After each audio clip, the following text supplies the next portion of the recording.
Good evening and happy Canada Day weekend. I know it's holiday weekends for other places, but since we're the only country not attempting to elect a dried out orange Cheeto or drive themselves and the entire Western world into an economic apocalypse, I think that Canada gets to be the one calling the shots at this point. Oh, and also Bret Hart turned 59 today. Happy birthday, Bret. Everyone else, feel really old. It is Saturday, July 2nd, 2016.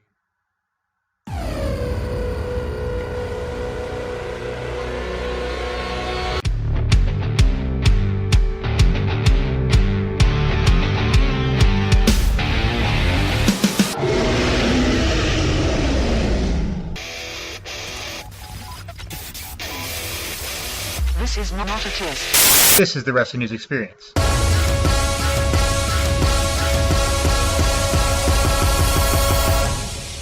After Dark.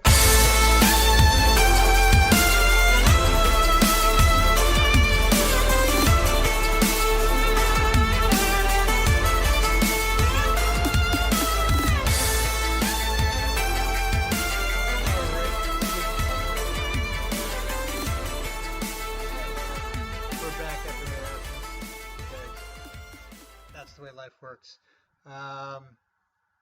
Welcome everyone who's listening. If you happen to be listening to our live show, which of course broadcasts on Saturday nights, you can participate in the live chat. There's a chat bubble on your player that will take you to the live chat. You can talk.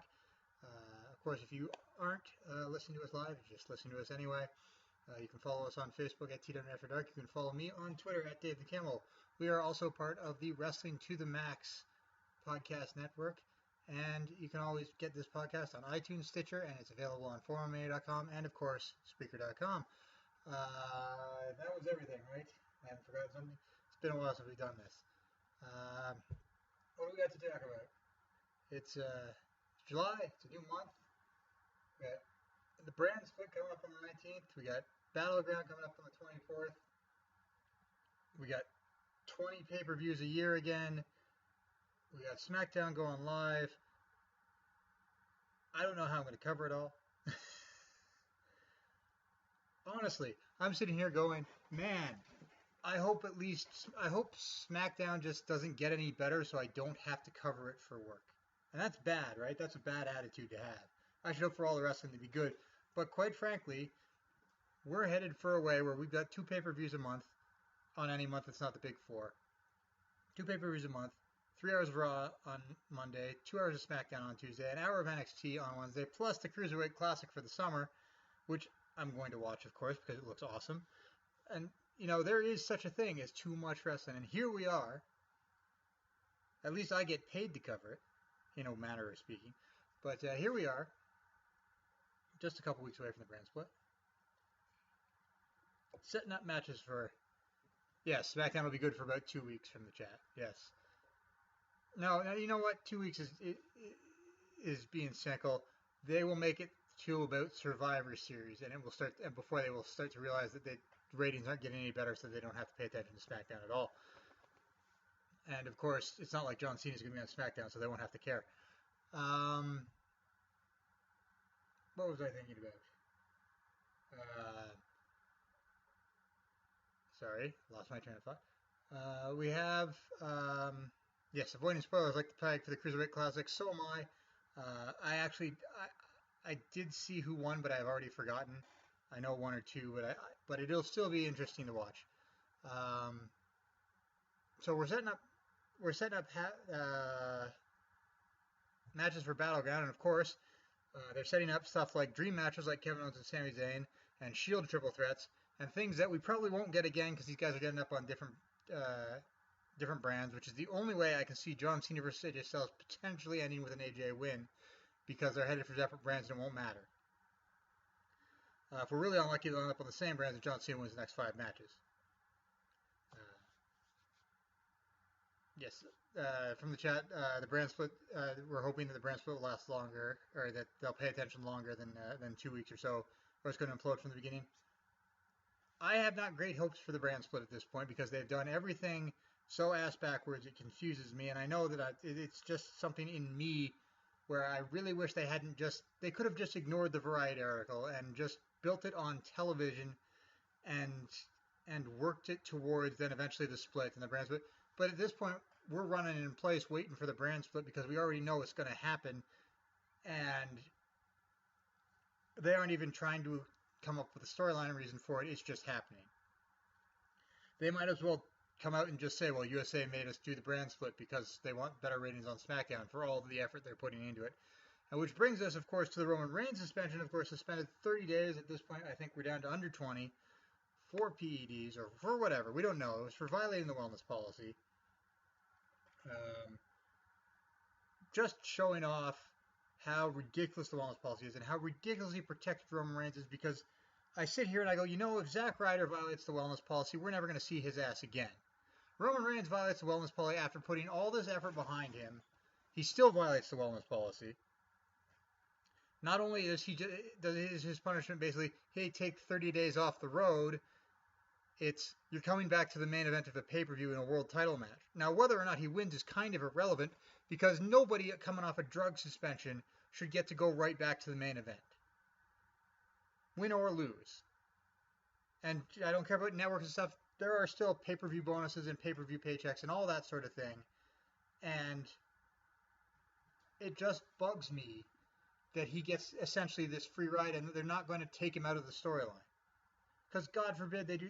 I get, like I said, I get that we're trying to do the Shield triple threat because at least one of them's probably going to end up on a different brand. But you know what? I think the message needed to be sent. I don't look forward to this whole thing where Seth Rollins and Dean Ambrose are going to have to carry this feud for 4 weeks, and then Roman Reigns gets to show up at the very end and get a third of the glory, basically. Now, the other thing that's, of course, bothering me, and it's the same thing that's always bothered me, is that they're still not using this opportunity to hit some sort of reset button on Roman Reigns. And if we believe anything that we've heard, the plan is that there will be some sort of redemption storyline for Roman Reigns coming back, fighting his way back from the suspension, which will probably result in another world title. And here's the problem with that.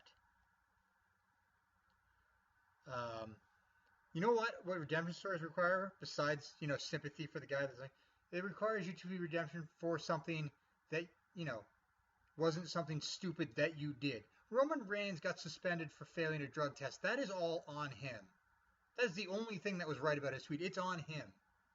You don't get a redemption storyline from that. He wasn't betrayed. He wasn't stabbed in the back.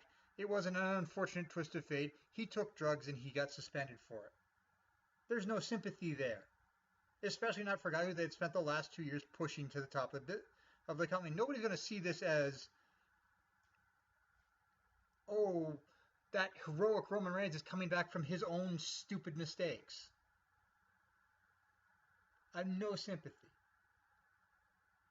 People ask me, because I'm a Blue Jays fan, one of the members of the Blue Jays got suspended 80 games this year for PEDs. And someone asked me a couple weeks ago if I felt sorry for him, because he was a good guy, by all accounts. He worked really hard for 9 years in the minors, or however many years in the minors, and finally got his break last year and played really well and made the roster, got in the playoffs, and this year he got suspended for PEDs. And I asked if I felt sorry for him, I said no. Because in this day and age, if you got suspended for PEDs, you knew exactly what you're doing. Athletes today know exactly what they're putting in their body. There's no, my manager gave me a supplement I didn't know. There's no, I didn't know it was on the banned list. There's none of that. In this day and age, with the scrutiny on drugs and the fact that athletes today are in tune to exactly what they're doing to try and get that extra edge, they know exactly what they put in their bodies. I don't care if you're the nicest guy in the world. If you took drugs, you take the punishment, and you don't get to say that you got redeemed afterwards. You got to work back and get some trust back, but no one will ever look at you the same again. And that's my problem. Is they're trying to make Roman Reigns sympathetic, and I have no sympathy for Roman Reigns. No matter why he failed this wellness test. He failed a wellness test, which means it was drugs of some sort that are illegal. And I'm not going to say it was steroids. I'm not going to say it was prescription drugs. I don't know what it was, and I don't care. The policy is not secret. You know what you're putting in your body. You got suspended because you fucked up. And I don't feel any sympathy for you at all. So, I know I'm one of those old jaded guys, but it seems to me that if people already didn't like him, this just gives them carte blanche. Like, and if they want him to do a redemption story, maybe not having Seth Rollins come out on Raw and mock the shit out of him in an entertaining fashion about, I guess, forget all that. The fact that they basically just went on TV and said, yeah, he got suspended for drugs. That already cuts your redemption storyline off. You knew before Money in the Bank that he was being suspended, and you still not only put him in the main event of the next pay-per-view, you didn't even bother to write a storyline to explain his absence. You wonder why people have a problem with the creative department. Because you know what, you could have actually made people sympathetic for Roman Reigns, because 90% of the fans don't know that he got suspended for drugs or whatever, because not everybody reads WWE.com and not everybody checks for the suspensions and all that. There's people who just watch the show. And if you're going to take a guy off TV for 30 days, there were plenty of opportunities where he could have been attacked and left laying and any number of ways that could have led for an on-screen storyline that might actually have been an interesting reason why he's not on TV 30 days. But no, we went out and we announced that Roman Reigns failed the drug test and that's why he's not around for 30 days. But he still gets to be in the main event. And you love how they worked around that. The segment with Seth Rollins and Dean Ambrose started out with Seth Rollins pointing out quite rightly that this should now be a one-on-one match. And obviously because he's a heel and wants just less odds for him losing. But somehow in between that starting point where it became all about Roman Reigns not being here and shouldn't be in the title match, we got John Cena, AJ Styles, and Stephanie McMahon all coming out, and suddenly it all became, you two guys have to win a match to get in the title match, but Roman Reigns is in it regardless. They never mentioned that part. We suddenly just glossed over the fact that these two guys have to win their way in the match, but whatever happens, Roman Reigns is still in that match. They never mentioned that part again.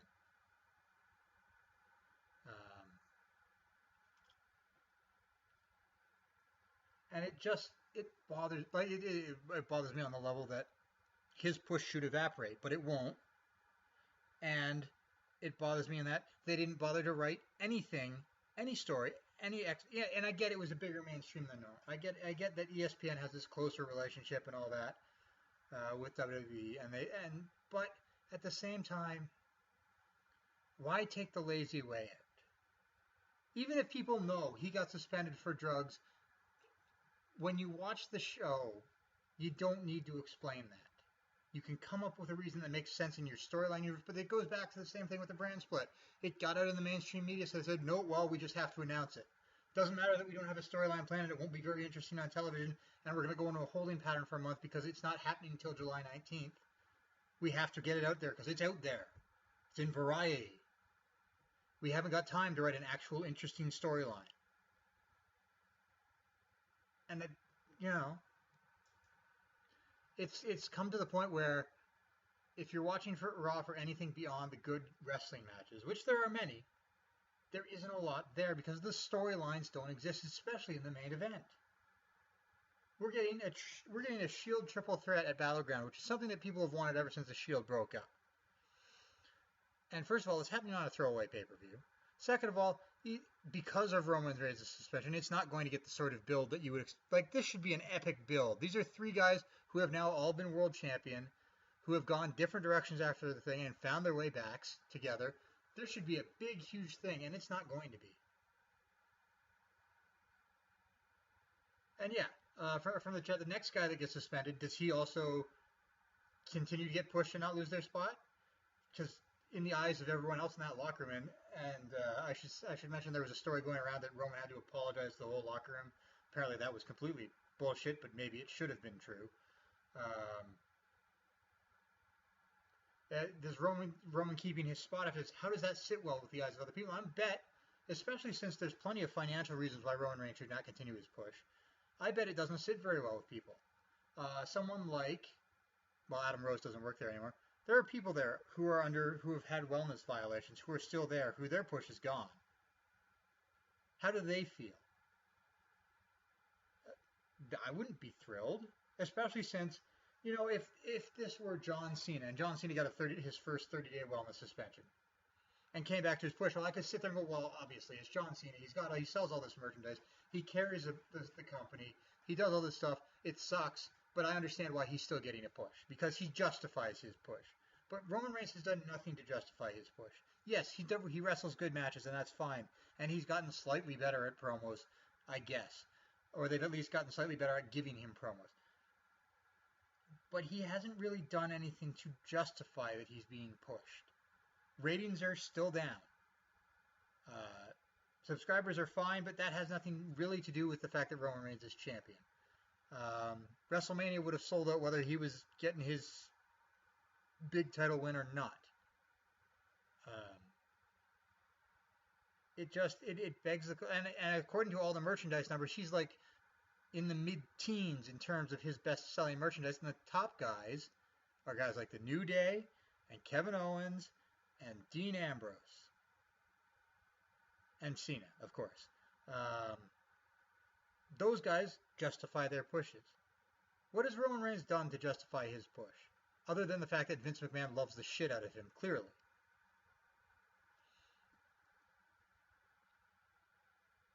Now from the chat, apparently the story of the brand split, WWE must have given it directly to Variety, which makes sense because otherwise there's not much. How else would Variety get it? And to get them buzz, and I guess I accept that. But at the same time, you want buzz. Why not you write a compelling story on your program about why there's going to be a brand split? We already had the path set up there. Yet Shane and Stephanie were clearly not actually getting along. Sorry. And you couldn't write a storyline to that. You just had to make it, oh, there's going to be a brand split, we've decided. Even when it was half-assed and thrown together the first time, they at least had a story to go with it where it was clear that Vince McMahon and Ric Flair couldn't work together, so they got to be on separate brands. Linda McMahon made an announcement and everything. And that was a half-assed storyline, and it was still better than what we're getting now. That's my biggest thing is beyond all of that, it's the lack of creativity that we're seeing. And it extends beyond that because you know what, we're getting Sami Zayn versus Kevin Owens at Battleground, and that's a huge match. Although of course we already got it 2 months ago, and then they kind of ignored each other, although they were in the same multi-man matches. But now we're gonna finish this feud forever. It's a 15-year feud, and they're going to solve it at Battleground in what at this point is a normal match, which just happens because Sami Zayn came out and said, we got to end this. And they were, it was a good promo. It was fine, fiery and all that.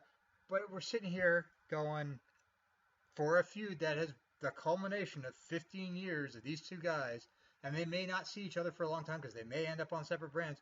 Boy, it sure feels like they didn't think they had to write anything for this. You just had to say, oh, Sami Zayn, Kevin Owens is happening at Battleground. That's what you get.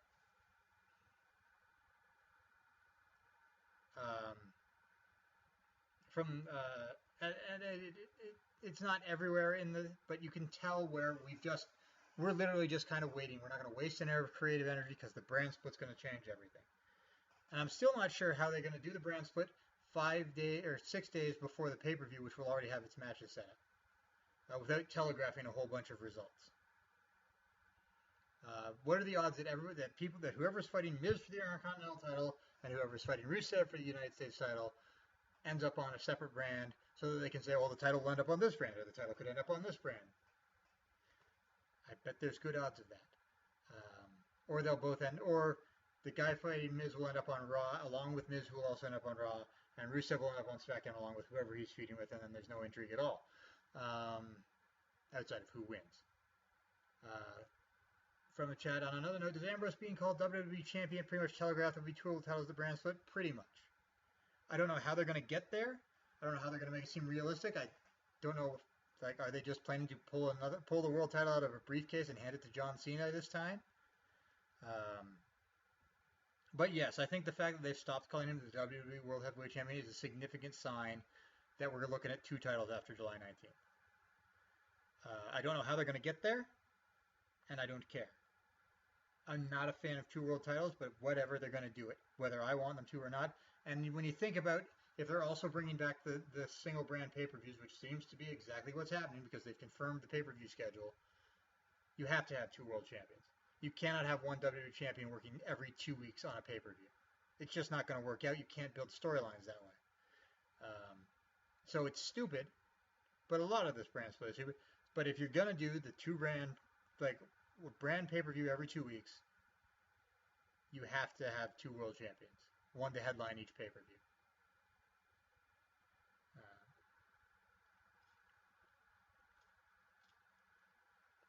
As for the other titles, obviously the Intercontinental in the U.S. will end up on different shows. Double pin on Reigns, Ambrose is one, Champ Rawls is the other. That I would feel is the best option. Again, kind of telegraphed, depending on who gets drafted where. We'll know. Like, we will literally know on July 19th who's going to end up as the world championship on both brands. Or not who, but what the options are. Because whoever of the Shield gets drafted to the other brand, like, there's three of them. Three guys. If the guy who gets drafted to the brand by himself is probably going to be one of the champions.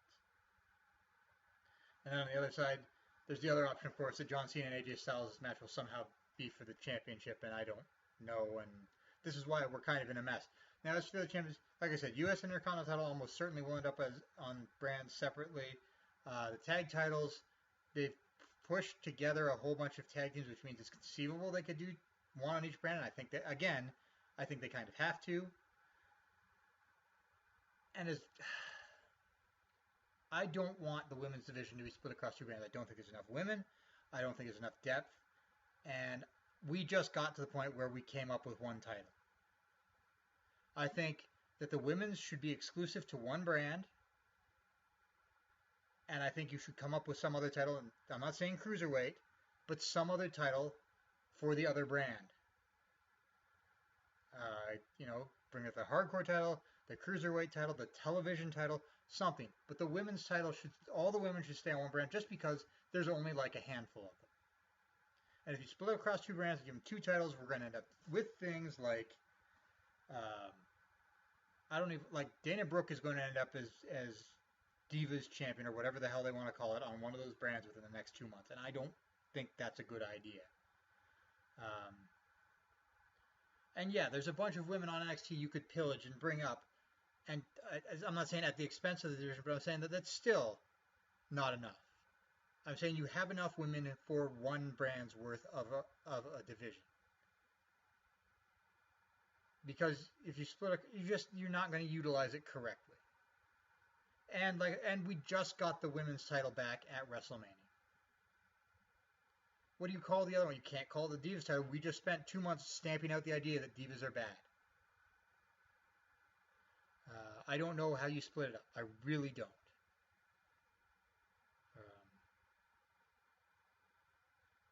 Plus, you're building towards Charlotte Sasha Banks at SummerSlam, and everybody knows it, so they have to end up on the same brand, I guess. And then where does the other title come from? It's just, as a brand, I think they need to, and especially since you have one show that's 3 hours long and one show that is 2 hours long. There is one show that has room where you could put an entire extra division on that show only.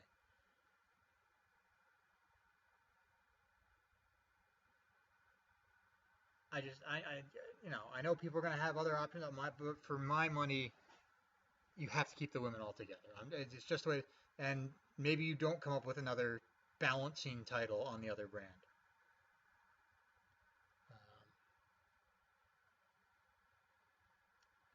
Charlotte versus Sasha might happen a bit on. And yes, the women's champion can float possibly, but you do again run into the same thing you happen with the world champion. Is that there's a pay-per-view every 2 weeks. And you can't build feuds across brands for every 2 weeks. Plus, you'll burn the shit out of whoever's women's champion. No one would ever want to be women's champion if that were true. I think if you keep them one brand and they do 12 pay-per-views a year and then the other brand doesn't have women's matches at all, I think it's better for the health of the division. Charlotte versus Sasha might happen at Battleground. It seems awfully rushed to me, but I'm sure if it happens at Battleground, it will be a screwjob ending. Yes, Nikki Bella comes back with the Divas title because... Yeah, that would just be the end of it, wouldn't it?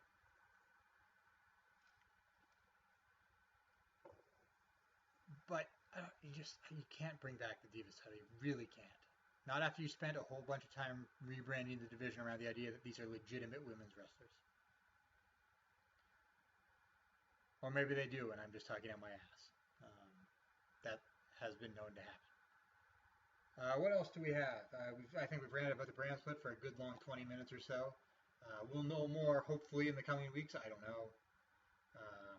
There's obviously people who we know are going to end up on opposite brands for each other, and John Cena and Roman Reigns would be two of them. We know nothing at this point, and that sucks. And they're not telling it just like I could review Raw, like specifically things that happened, but nothing really happened.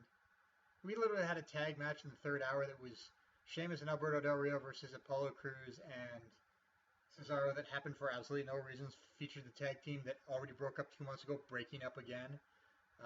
Will accomplish nothing in storylines and will go nowhere. Enzo and Cash came out and squashed jobbers because we can't feed them any real tag teams right now because they're not in the tag title hunt, but we still need to keep them on TV because obviously. And we can't squash any other tag teams because we might need them in a couple weeks to fill out brand split sides.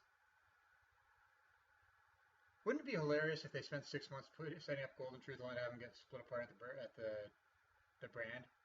You know that's going to happen, right? Like Goldust and R-Truth are going to end up on separate brands. Which will be hilarious. What else we got? I don't know if anyone's noticed this. I don't know if it's come down, but Jerry Lawler and his fiancée, their charges have been dropped for both of them. It's like it's being treated as all like it was a big misunderstanding, and we're all just going to go and none of this ever happened. And Jerry Lawler's been instantly reinstated. He'll be on SmackDown this week, so there's your warning. I don't want to get controversial about this. I think it's very possible that this was just an argument that the cops got called and arrested everybody and then sorted things out later. I don't want to think the worst of anybody here, and apparently everybody seems content to just let it go.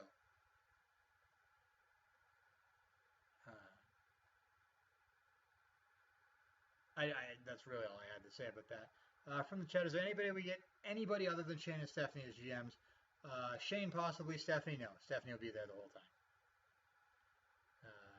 That's going to suck. Shane, I could see it possibly assigning somebody to be in charge because Shane is still not actually, like, he has no political power in WWE.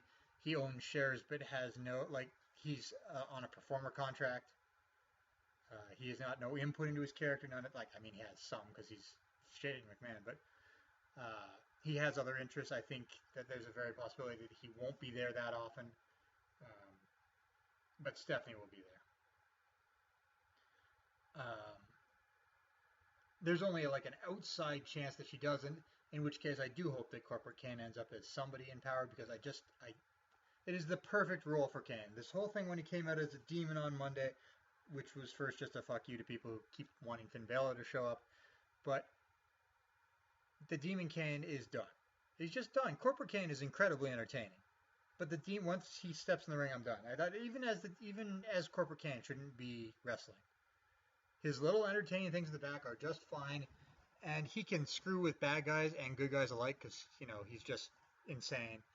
But yeah, for the chance of GM, I'd say there's a slightly higher chance that whatever brand Shane's in charge of will end up with a new GM, or at the very least an absentee Shane McMahon. He won't be there. He'll be the Jack Tunney.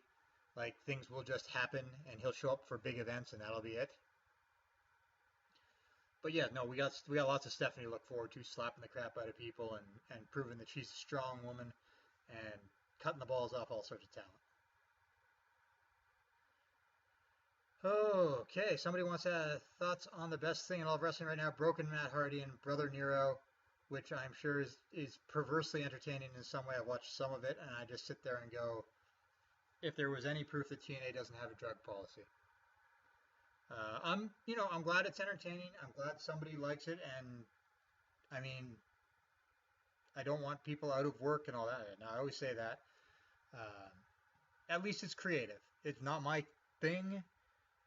I just sit there and go, man, it's sad that these guys are still trying to do stuff like this at their age and length of careers and lack of relevance. but they seem to be having fun and it's getting people interested, and those are better things that you could say about TNA 99% of the time. Broken Matt Hardy, you know what? I'll give him credit. The guy is actually he may be insane, but he does know the business and he knows about change. He comes up with some crazy characters and then he makes them work, and you have to give him credit for that. I don't think anything about this would work on anywhere. Like, you'd never see this happen in WWE because they're not gonna just let Matt Hardy do whatever the hell he wants. And that's probably 90% of the time that's a good thing. Like, this has worked out. It's crazy. I mean, it's not going to make TNA any more important in the grand scheme or anything. But hey, if people like it, it's hard to say, well, don't. It's not for me.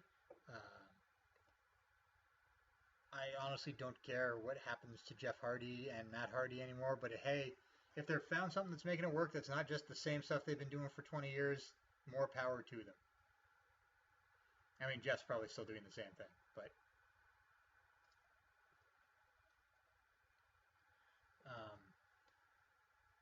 it's good. I don't want to sound like I'm being dismissive. There's plenty of good stuff that doesn't happen in WWE, and this seems to be something that people are watching, and that's good for TNA. And as always, it's not like I ever wanted TNA to die. I just thought it deserved to because it was terribly run and terribly managed, and still is to a certain extent. If they can find their way to pull themselves up from where they are right now and get back to something approaching relevance, that's incredible. I don't think it's going to happen,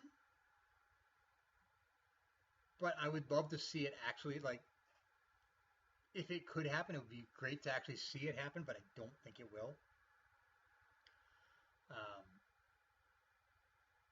And it's not like TNA doesn't have talent. They've got Drew Galloway, they've got Ethan Carter, they've got Matt and Jeff. They got a bunch of stuff down there. It's just the fact that you're not going to get anybody to watch it right now. And if this gets people to watch it and they like what they see and TNA gets a foothold again, more power to them. I'm not going to be against there being more good wrestling other than the fact that there is too much wrestling for me to watch right now. Yeah, that's just what happens to me. But other than that, yeah, that I don't have a huge opinion on it. Like I said, it'd be hard to say that I could just spend 20 minutes complaining about WWE not being creative. I shouldn't complain about Matt Hardy being creative. It's just whenever Matt Hardy's creative, there's always that moment where he goes over the edge and suddenly it's gone from creative into crazy. And I hope that we don't hit that point, but it happened so often in the past. What else? What else has happened that I should know about, that these people should know about? There was something. Wasn't there? Yeah, there probably was. There's always something.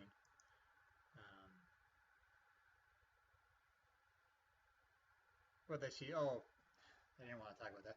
I saw someone complaining in a wrestling thread earlier about how Shinsuke Nakamura beat Kevin Owens on a house show during their I don't know if it was while they were in Hawaii or while they were in Japan, and they were complaining that WWE should not let Shinsuke Nakamura beat Kevin Owens, which is insane because it's a house show in Japan and who cares. But whatever. If WWE bought TNA today, how much that roster would they take for the brand split? If they bought it today, it's hard to say because they'd like to say that Jeff Hardy could come back because he still sells merchandise, but he would come back with 2 strikes, and he's clearly a guy that if they don't want to risk stuff, he and Matt are really not guys they can risk stuff on. I'd say there's a chance James Storm comes back because apparently the door was always open. And Ethan Carter and Drew Galloway would almost certainly make his way back at some point, since he's raised his profile a great deal on the indies. I have to admit I don't know a lot of, like, I suspect some of the women. I don't know specifically much of who's in the women who's left, but I suspect not like Gail Kim, but what's her name, Jade. I'm starting. I don't know specifically, but I suspect some of the women. Santana Garrett, is she still in there? Um, but guys like I don't know, like Abyss probably not.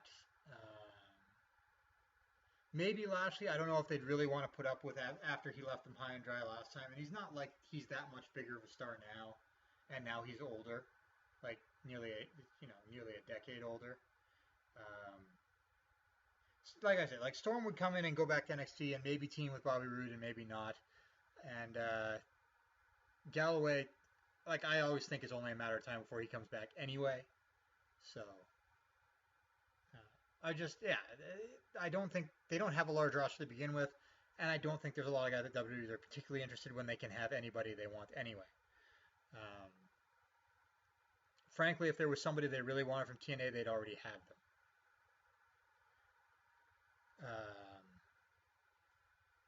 But that's all like that's all that came to mind for me in terms of sorry in terms of people who they get from TNA. I don't know. Maybe the X Division guy. I don't know. I think at this point they're more interested in pillaging Lucha Underground, but I don't know how much thought they give to TNA outside of a couple guys who used to work there anyway. Um, I really like. I don't think they pay TNA much mind. I really don't. I think if the video library went up for sale tomorrow, they'd probably throw a few pennies that way and get it just so that they can make like Sting career DVDs that have all of Sting's matches and things like that. But I don't think, and like they'll mostly because of AJ Styles, they'll have all of the last decade of AJ Styles matches. But I don't know if I don't think it would ever become a case of like like a WCW case where they also pick up a bunch of contracts. I think that if it ever came to a point that TNA was up for sale to WWE, they'd already would have picked up everybody they wanted anyway. Like they would have pillaged that roster to the point that they had to sell anyway. Yeah, from Lucha from the chat, they'd love Phoenix or Pentagon or Ivelisse in WWE. Phoenix and Pentagon are great, but I wonder how much of Pentagon's act would translate to a WWE environment. Certainly, he's a hero in Lucha Underground, but I don't know how much of his act just translate onto the bigger stage. He wouldn't be allowed to be the Pentagon he is in Lucha Underground, that's for certain. So I don't know about him. Ivelisse, of course, was in WWE for Tough Enough, so she'd probably do fine. Right now in Lucha Underground, the people who I'd like to see who I think are likely to come back to WWE is obviously Johnny Mundo. I think he's got a good shot at coming back at some point. And remember, we don't know that like Lucha Underground's film season 3, we don't know that they're getting anything beyond that. So there could be a lot of guys available. Apparently Ricochet is done, Prince Puma, and the only reason he's not in WWE right now is there's something resembling a non-compete clause. Yeah, someone like Phoenix, who's a great wrestler, but would they use him for anything beyond the same role that Kalisto and Sin Cara already fill? I don't see them bringing in a bunch of luchadors. I really don't. I'm sure if they thought Cage would pass the wellness test, he'd be here already. Matanza, the guy behind Matanza is apparently a hell of a wrestler for his size. That might be a guy they would consider. You have to think that they're not going to bring in a bunch of the small guys. Like Rey Mysterio. If Lucha Underground goes under, Rey Mysterio's in a Legends contract like that. But that would be the extent of the true luchadors. You might see someone like a Jack Evans, a Joey. I don't know about a Joey Ryan. His act, again, especially in a PG WWE, does like as much as Joey Ryan is entertaining as hell. I don't know if he makes it into a WWE environment. And beyond that, yeah, I don't see a lot of them just getting the shot. They'll go back to Mexico and do just fine. But I really don't see them outside of a couple who are already who are already like American-sized wrestlers, not just the luchadors. I think that they would go for them more. Um, But that's just speculation. They could stay at Lucha Underground forever if that show continues. Like for example, as much as Sexy Star is great, I don't see her going. It's just not an act that would be the same. Yeah, that's more what I would see. I could see them going for the out of the ring talent, the Melissa Santos. Um, I mean, Dario Cueto's just an actor, but uh, things like that. They might take some minor people, like some of the creative staff or something, but I don't see them doing a true full scale. Just take everybody they can.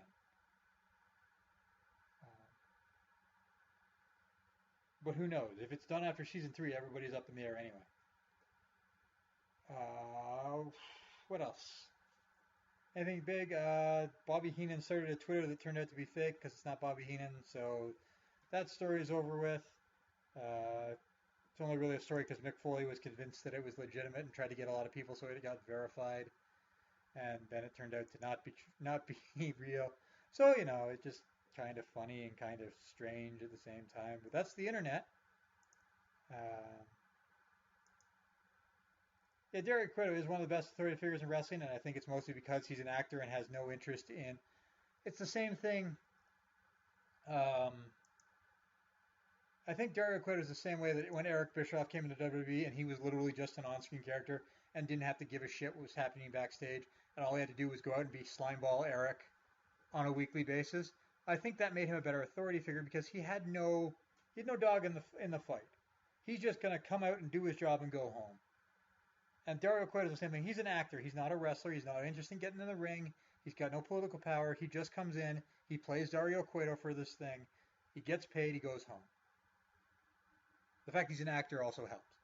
But I think the fact that he's just an on-screen character and he has nothing to do with any of the inner workings, and it plays into Lucha Underground's cinematic thing, but it's the same thing. It's the idea that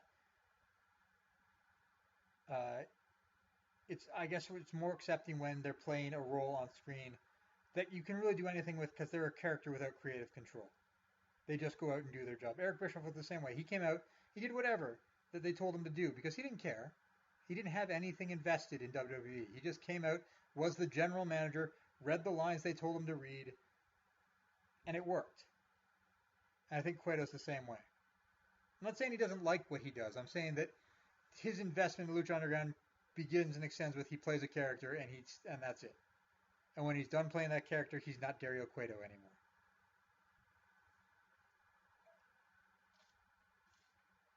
I mean, it's fantastically well written as well, but I think once you start exposing the real power behind stuff, that's the problem WWE runs into.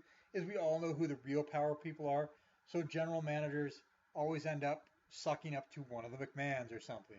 Dario Cueto, as far because we don't know the power structure backstage at Lucha Underground, really. Like we know who's bankrolling it, kind of, but uh, what's his name? The guy who makes all the reality shows, Mark Burnett, and and uh, Robert Rodriguez don't come out and pretend to be authority figures. As far as we know, Dario Cueto is the one and only authority in Lucha Underground, other than the mysterious guy in the limo, who is also probably an actor or a wrestler or something. So there's no whatever happens on screen. There's nobody else to appeal to once Dario Cueto says something. On Monday Night Raw, there's always another layer. There's the general managers. There's guys like Kane as the director of authority. Then there's Stephanie and Shane and Triple H. And then there's Vince McMahon and the board of directors and the shareholders and votes of no confidence. And there are so many different authorities that we know actually exist that it makes the whole thing a muddled mess. Because when somebody gets temporary power on Raw, somebody gets to be GM or something, it doesn't matter because there's like 16 people who can overrule them. Nobody can overrule Dario Cueto. Because as far as we know, that's all there is. There's Dario. And it helps a lot. That was a tangent I did not expect to go off on. All right. So, don't think anything else particularly exciting happened that we need to look in depth into. Like I said, what do we have? Battleground is in how many weeks? What day is it today even? Battleground is in 3 weeks. 3 Raws, anyway. 3 Raws and a SmackDown draft on the 19th. We've already got matches mostly set up, too. Man, there's going to be some holding better. And it's the July 4th Raw, so I'm not going to say nothing canon will happen, but they're really not going to put on a good show when nobody's going to be watching. I would not be shocked to see a lot of 6-man or multi-man tags and stuff. I think they said something about a 16-man tag team match, USA versus the World, and oh my God, I can already see how that one ends. I bet it's John Cena standing tall, possibly with an American flag.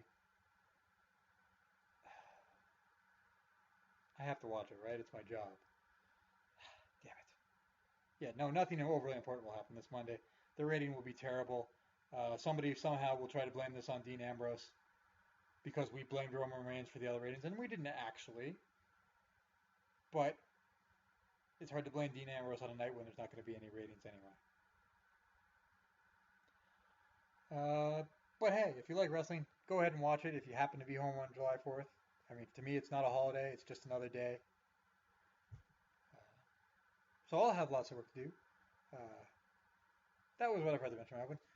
Anyway, so that's it from the wrestling side. From just a quick look into video games. I started playing The Witcher 3 DLC because I actually didn't finish the first DLC pack. I went back to it last night and I tried to play it and I realized that I had somehow screwed up my character build and I was in a place where I couldn't beat any of the enemies. So that was why I had stopped playing, because I had severely nerfed my character myself. But now I've actually, I went back and I respec'd my entire thing and plowing through it, and it's good stuff. Of course, if you haven't played The Witcher 3 yet, you really should. It was mine and several other people's game of the year last year, and the DLC stuff is fantastic. I don't just say that because there's nude scenes. Other than that, nothing other overly important.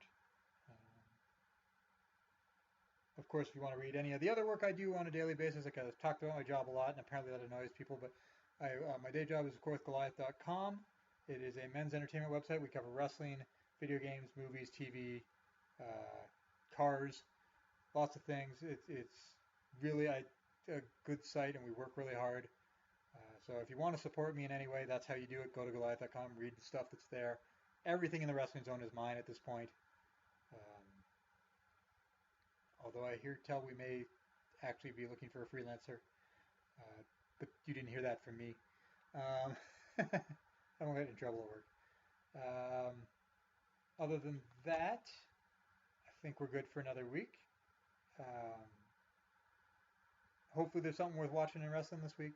Really hope so, because you want it to be good even if it is a holiday. But other than that, I think we're going to wrap it up for a week. Thanks everyone for listening in the chat. Thanks for everyone who just listens in general, but thanks for all the contributions from the live chat. I think we had a really good show. We talked about some important things, well, important to wrestling. Of course, we're back here every Saturday as long as I can manage it. You can always follow us on Facebook at TWNE After Dark. Follow me on Twitter at Dave the Camel.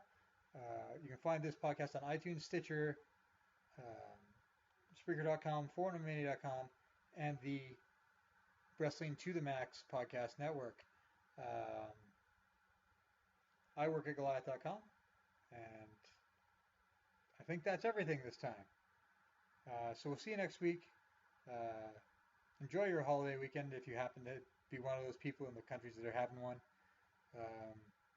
Have a good one. Always be a fan.